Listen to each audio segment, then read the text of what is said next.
Taste the Daily.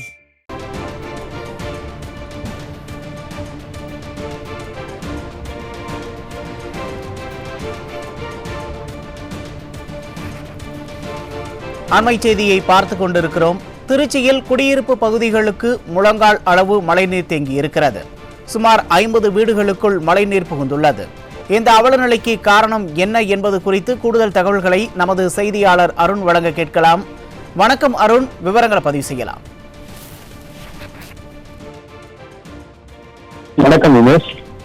வங்கக்கடலில் ஏற்பட்டுள்ள காற்றழுத்த தாழ்வுநிலை காரணமாக தென் தமிழகம் உள்ளிட்ட தமிழகத்தின் பெரும்பாலான மாவட்டங்களில் கனமழை பெய்து வருகிறது.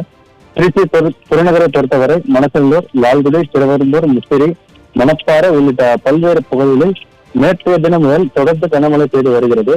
இதேபோல் திருச்சி மாநகர பகுதியில் மத்திய பேருந்து நிலையம், பாலக்கரை, கிளநகர், மேல கல்கண்டார் கோட்டை, ஸ்ரீரங்கம், மெயின்கா கேட் உள்ளிட்ட பகுதிகளிலும் கனமழை பெய்து வருகிறது.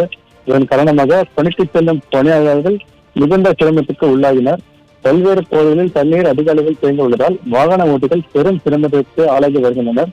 திருச்சி மாவட்டத்தை பொறுத்தவரை குறைந்தபட்சமாக 52 சென்டிமீட்டரும் அதிகபட்சமாக 92 மில்லி சென்டிமீட்டர் மழையும் பதிவாகியுள்ளது.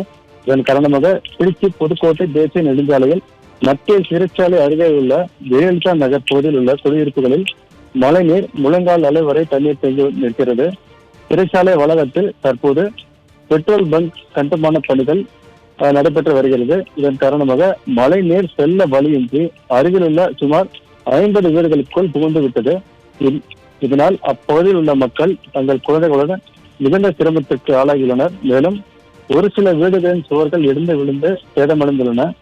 புத்தகங்கள் மழை நீரில் நனைந்ததால் மாணவர்களும் சிரமத்திற்கு ஆளாகியுள்ளனர். இதனால் ஏழை எளிய மக்கள் வசிக்க வீடு இன்றி தவிக்கும் சூழலுக்கு தள்ளப்பட்டுள்ளனர். விவரங்களுக்கு நன்றி அருண்.